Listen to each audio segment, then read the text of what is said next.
time-based pun that we do on our show, mostly because she buys into it so much. It's Monica's Is That McNutt's? Here we go. Full photo, by the way. All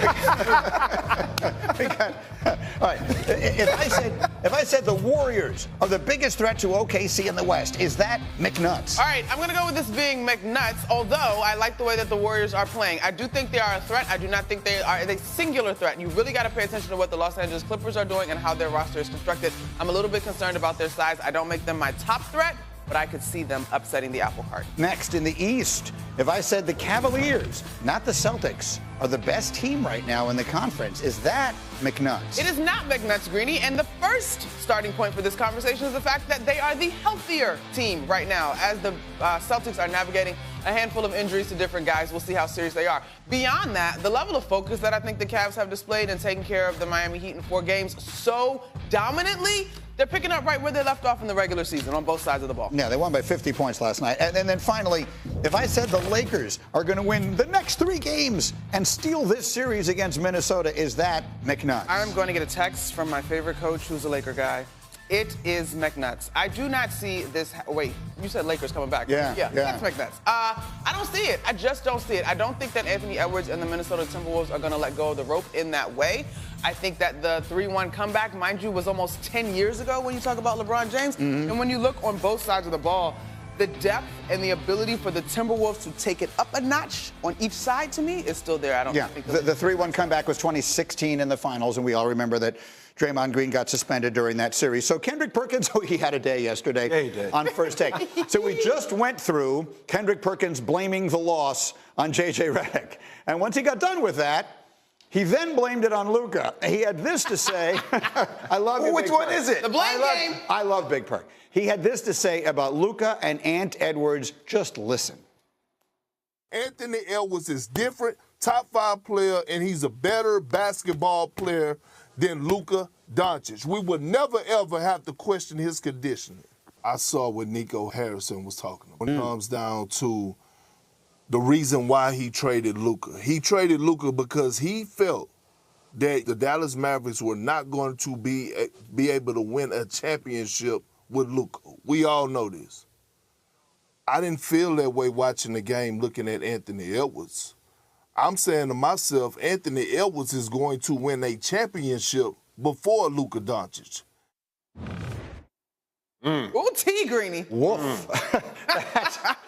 Okay, so you yelled and yelled at us about the J.J. Redick thing. How about this one? I don't know the championship part because that depends upon pieces. But, like, I will say I think Luka. Anthony Edwards or Luka right now? I would take Ant. I would say that I think Luka is a magician. Anthony Edwards is a killer. I think Luka's offense is generational. I think Ant's game is revolutionary. And I love you when you can lock up a player and light up a player at the same time. Mm-hmm. They played each other in the Western Conference Finals last year. Someone remind me what happened. Yeah. But that's a scheme. That scheme is strategy. That goes a long way with how Dallas was constructed. A lot. And let's not act like it was a runaway series either. Like it. I'm not saying it was a runaway series. I got you. I'm saying Luka Doncic spent like the entire day throwing up leading up to game, whatever it was, 3 on Friday. And then game 4, he was out there. He played the entire game trying as hard as he can, obviously still not well and all the rest of that stuff. And all of a sudden, we've decided that now it's all rearing its ugly head, right? This is right. I'm going to stop you, Greeny, because now we're starting to sound a little too much like the Dallas folks when they made that trade. I think there are fundamental reasons that the trade was made. But to your point, let's not act like he didn't just take this team to a finals, right? Yes. Now, to Jay's point, when we talk about basketball player, now we're getting into the nuance of words and terms versus score. I don't think that many people would argue that in terms of his all-around game that Anthony Edwards has a leg up.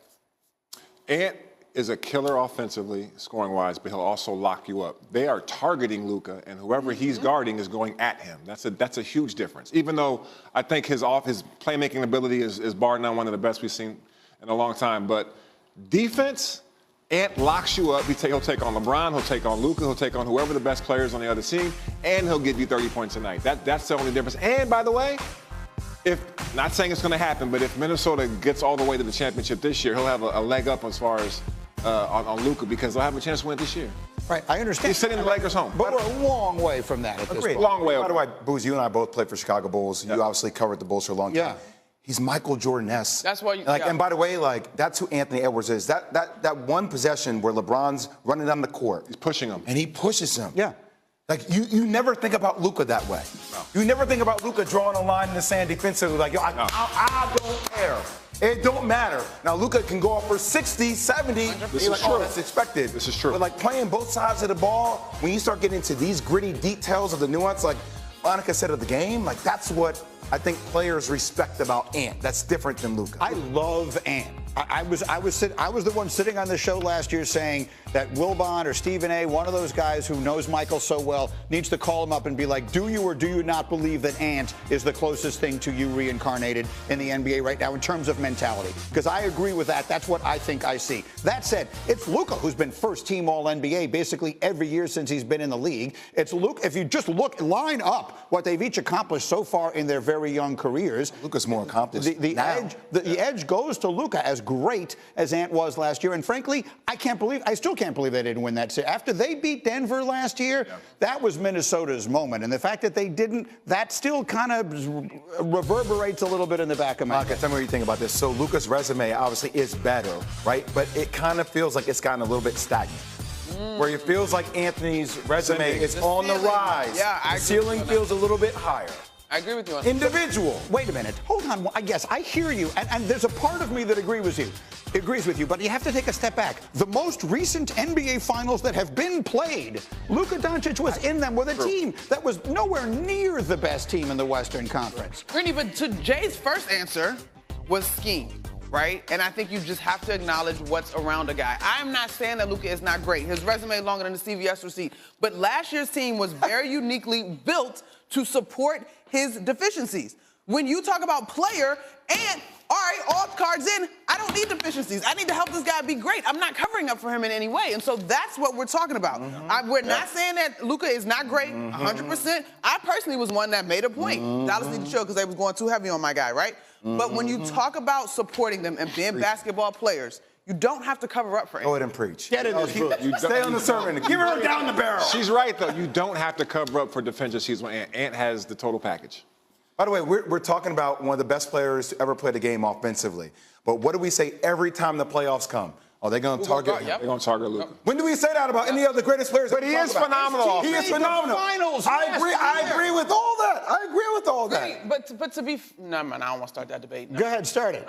Why not? Okay, hold on. Come on, they're honest. Think about how to say it. Well, let's do this. Even if we go back to the dynastic Warriors years, as great as Steph is, there was probably an era there, and maybe still is now, outside of Cleveland and the Golden State running into each other, people are making this argument about LeBron and Steph. And it's not that Steph is not a terrific scorer, greatest shooter, hasn't changed the game. But the Warriors very much had a scheme that supported Steph's holes on the defensive side of the floor. You didn't have to scheme in that way when you talk about LeBron. And I'm just picking those random. And by the way, Steph has gotten exponentially better. Way better. Defensively. He put on weight. 100%. You saw him make draw a line in the sand about that defense. What happens Luka does that too? Luka's 26 years old. Gets in shape, though? What's that? That's it. And actually, what happens if Luka gets in shape and applies himself? Different defensively? conversation. It's two steps, though. It's two steps. What are the two steps? to Getting apply in shape himself. and wanting. You got to want a piece of defense. Because the thing with defense, and y'all know this, you can play great defense. I watched Mikal Bridges and OG Anunoby do it against Cade Cunningham in person, and it's still a bucket. That's an ego thing. You got to have the killer mentality that these guys talked about. I think Luka Doncic at the age of 26 has so much room because to grow, to your point, because he doesn't have to make himself a great defender. He just has to make himself a